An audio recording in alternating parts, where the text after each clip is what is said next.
नमस्कार, आपका स्वागत है। विश्व व्यवस्था और विश्व की राजनीति में एक बड़ा बदलाव हो रहा है।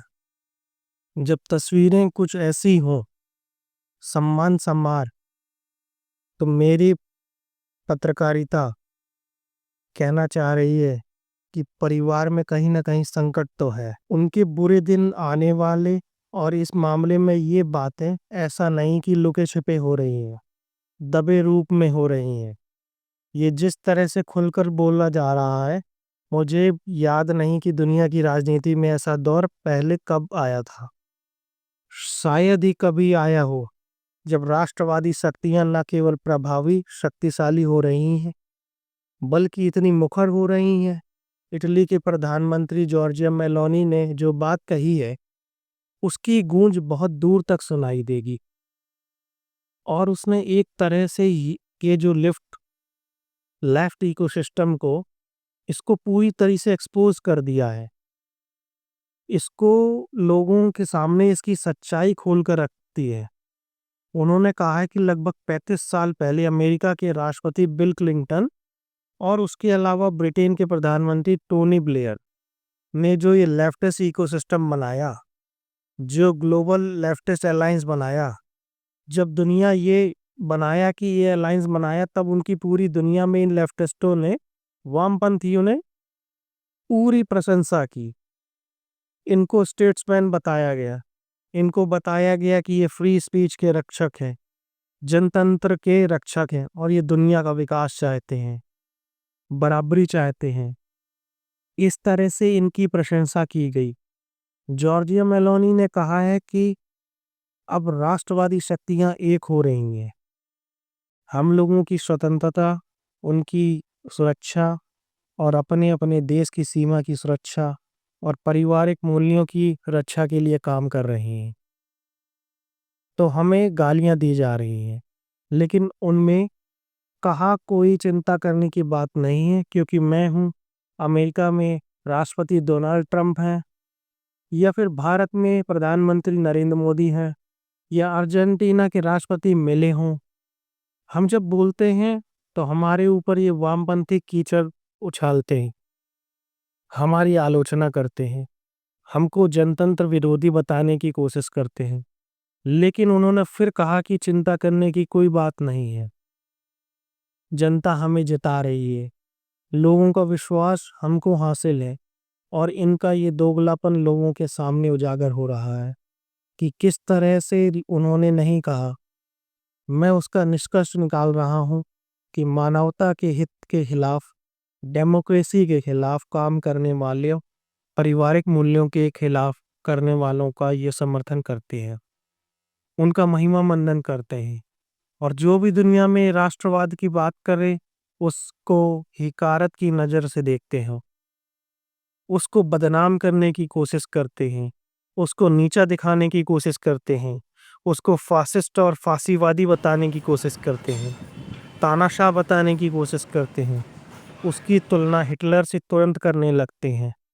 लेकिन दुनिया में राष्ट्रवादियों का दबदबा और उनका प्रभाव बढ़ रहा है। अभी 23 फरवरी को जब मैं ये बात कर रहा हूँ, तो आज 23 फरवरी को जर्मनी में चुनावों के नतीजे आए हैं और इसमें दक्षिणपंथी पार्टी सीडीयू और उसके नेता फ्रेडरिक मर्ज जो हैं, वो उनकी पार्टी सबसे आगे चल रही है। तो जल्दी ही फ्रेडरिक मर्ज जो हैं, वो जर्मनी के नए चांसलर बनने वाले हैं। ओलेफ सोल्स की जीव है, उनकी पहचान जो है वो है माइग्रेंट्स के विरोध में है। उनकी पहचान जो है वो है राष्ट्रवादी होने की।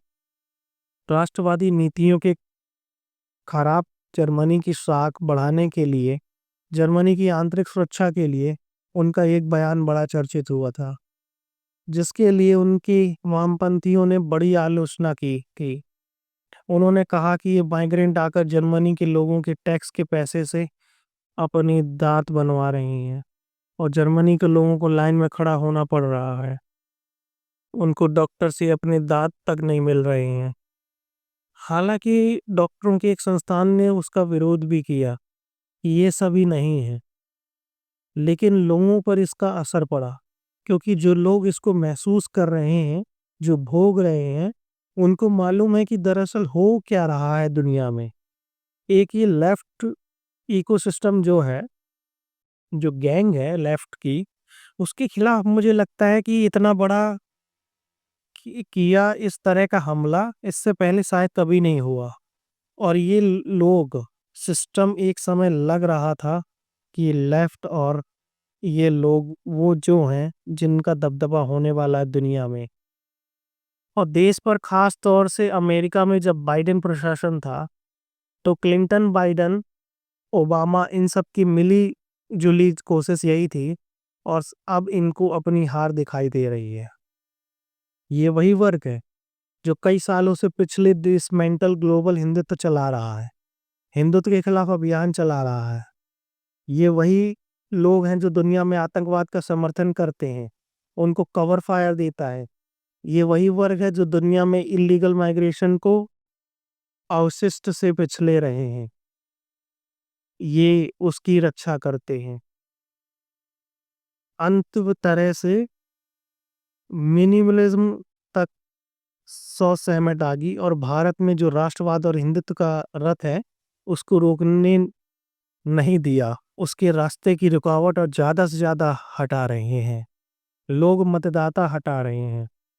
4 जून 2024 के बाद विधानसभा के जो चुनाव हुए हैं उनके नतीजे के खिलाफ कर रहे हैं। हम देश को और देश की राजनीति को किस दिशा में ले जाना चाहते हैं, या किस देश में या दिशा में जाते हुए देखना चाहते हैं, तो ये वो वर्ग है जो दुनिया में अपना राज कायम करना चाहता था। और इन लोगों का दबदबा, इन लोगों का प्रभाव, इन लोगों का विस्तार, आप देखिए दुनिया की ज्यादातर जो है वो जुडिशरी में भी इसका असर हो रहा है।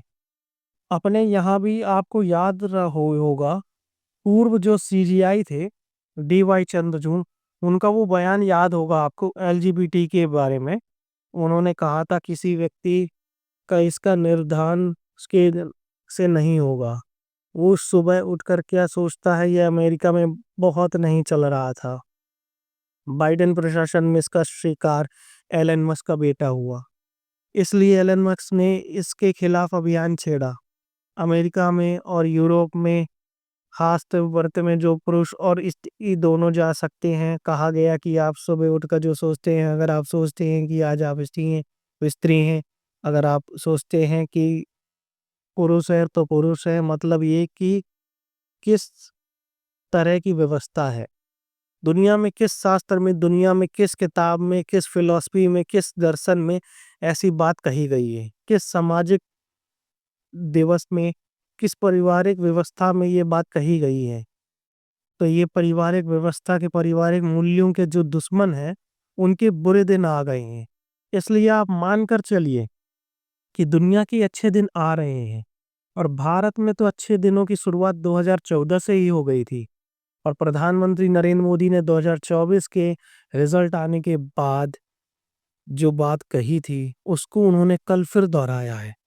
मध्य प्रदेश में तीसरे कार्यकाल में 3 गुना स्पीड से, 3 गुना गति से काम होगा, और वो होता हुआ दिखाई दे रहा है।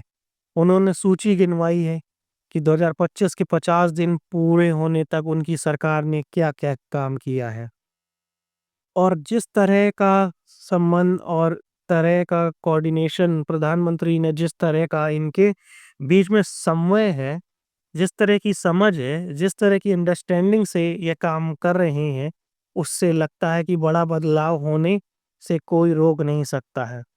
और इन ताकतों के लिए छिपने की जगह मिलना मुश्किल हो जाएगा। कुछ समय में इनमें जर्मनी बहुत जल्दी ही शामिल होने जा रहा है, और जर्मनी अपना पूरे यूरोप में अपना प्रभुत्व बढ़ाना चाहता है।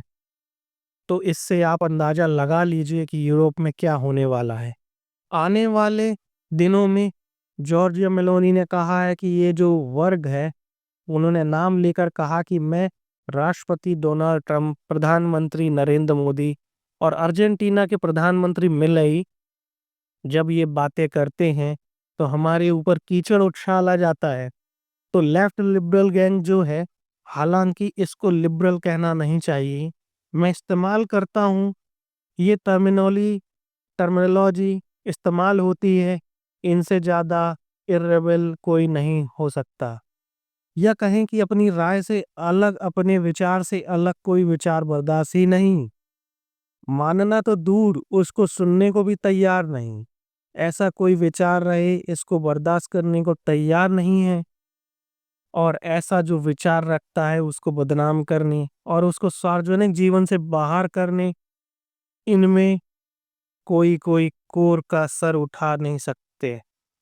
कल्पना कीजिए कि अमेरिका में कमला हैरिस जीत गई होती, भारत में राहुल गांधी जीत गए होते, तो देश का और दुनिया का क्या होता? किस दिशा में जाती दुनिया? राष्ट्रवाद को ये लोग गाली बनाने की कोशिश कर रहे थे। जो प्रधानमंत्री ने बात कही है, हिंदुओं की धार्मिक आस्था का जो लोग मजाक उड़ा रहे हैं, वो दरअसल गुलामी की मानसिकता से ग्रस्त है। गुलामी की मानसिकता ने उन्हें यही सिखाया है और उस मानसिकता को बढ़ावा दिया गया है।